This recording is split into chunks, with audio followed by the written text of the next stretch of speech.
The first one, I just wanted to talk about Alex Hormozi's current content strategy. So he's talked about on his own channel and on several podcasts that he's been doing what he's currently, focusing on for what type of content to make.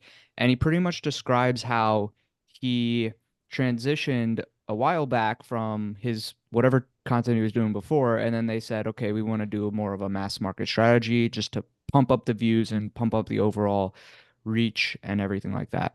And they did get more views. And the thing that they found that wasn't that great was their actual metrics as far as back end, applications to become an investee of acquisition.com. They found that they weren't getting as many inbound leads pretty much because even with the more views, because essentially they were those more views were an entirely different market segment that wasn't as relevant to what they were selling. So he eventually went back to more specific business content geared towards people that are actually in it that would only really understand if they're actually in a business and probably already doing some revenue, if not, a high level business, concept type of thing. So their views, as he expected, went down, but their actual back end metrics of, leads and things like that went up. So the moral of the story is now he's focusing on more niche specific content geared towards his exact avatar, kind of disregarding views and disregarding, that viral aspect.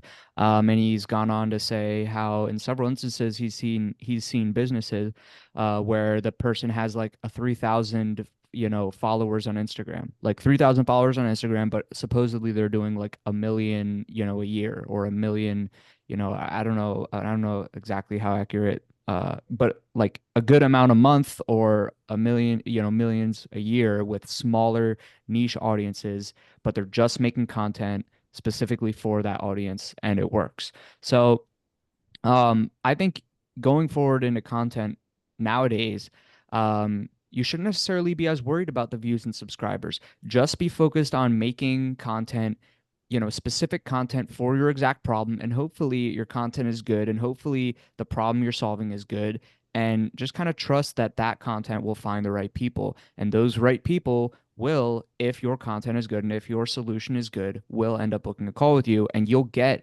conversions out of, I don't know, 100 views on YouTube or, 1,000 followers on Instagram. So that's the current vibe pretty much with content creation. And I think part of that has to do with the fact that these social media platforms and YouTube and stuff, they're just getting better at finding exactly who is searching, right? So if someone is searching for, specific organic dog treats containing tuna and no other meats for miniature poodles, like someone searching for that is going to find it pretty much, whether that be, on Instagram, YouTube, whatever you're doing. So I would say to other content creators out there, hey, follow in the shoes of a bigger guy, doing this. Like Alex is probably much farther along in his entrepreneurial journey than a lot of us are, and he's doing this. So, you can just kind of shortcut your own trial and error process and kind of follow suit. And I've actually found similar findings, in just the smaller tests that I've been doing as well. So, uh, don't be afraid of having low metrics as far as front end views and followers and things like that, but make really good niche content for your hopefully really good product, and really just zone in laser target for your exact person. Think of like a long tail keyword strategy where, you're making very specific content for a very specific person and just kind of be patient and trust that content will find the right people. And if you're, kind of marketing, uh, the way you're actually selling, in your content is good, then you should get conversions on the back end. So for content creators, make niche content,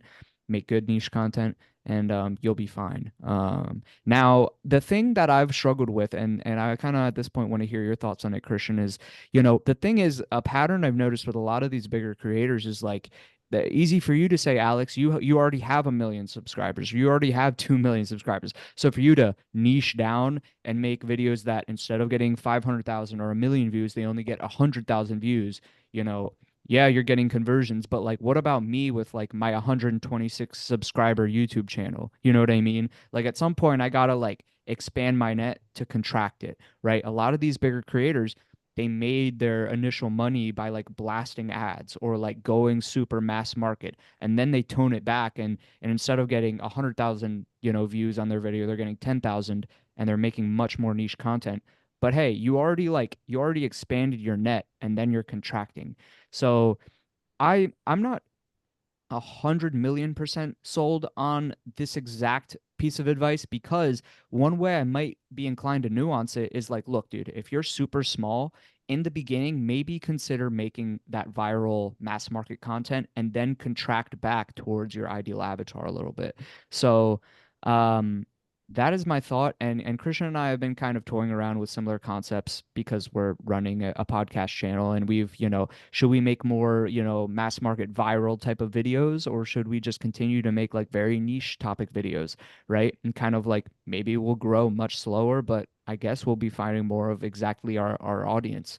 So, what do you think about that, Christian? Do you think we should just only make niche content videos, and that those niche videos will find our niche avatar?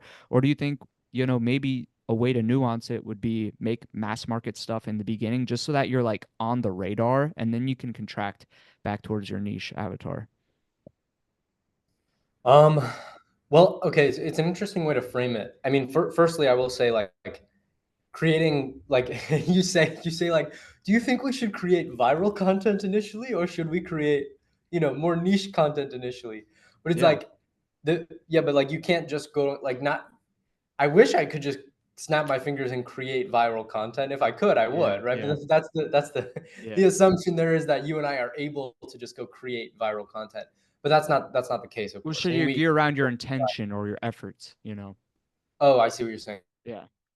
Yeah, so I think like just like with any regular business, like whether it's a content or an actual business, the riches are in the niches. So you should always start with the niche. I think that's typically like a good way to start anything is like start with a very specific niche.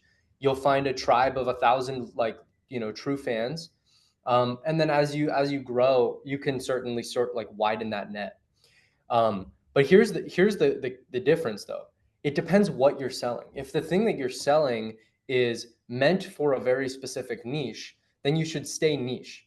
Like for instance, that the woman that has I think 1,200 followers on Instagram who sells she basically sells like a program to registered dietitians that are Helps them like bill trying to build insurance through more insurance. effectively. Yeah. Yeah, bill insurance more effectively.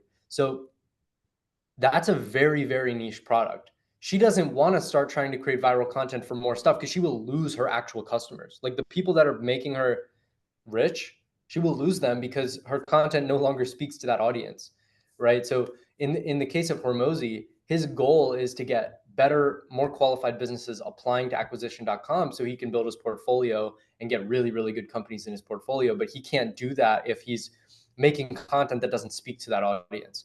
So for him, it made it so he actually, I would argue, and it's funny. This is so funny that you bring this up because um, Sean from the My First Million podcast literally talked about this. He said, I think Alex Hormozi is getting this wrong. I see more of his content going like speaking more broadly to like broader, like a broader audience, more and more people. But I talked to this one guy who runs this like research company, which is like for private equity funds, research company, meaning he literally puts out like these monthly reports and he sells them for like $50,000 per report. And he sells them to like other to PE firms. And he's like, well, I have like my own like radio show, and my radio show has like a few thousand listeners, but like it's people that are actually buy my product. So I don't want to go mass market because I see he's like I see a lot of people make this mistake where they go downstream instead of going upstream as they gain more expertise in whatever their field is. Like if you gain more expertise, you can sell a higher ticket customer. And higher ticket customers are always better because if you sell a lot of high ticket customers, you just make more money. So when people make this mistake where they start with a niche and then they go downstream and they get more and more customers, but they're selling a lower ticket product, so they're not actually making any more money.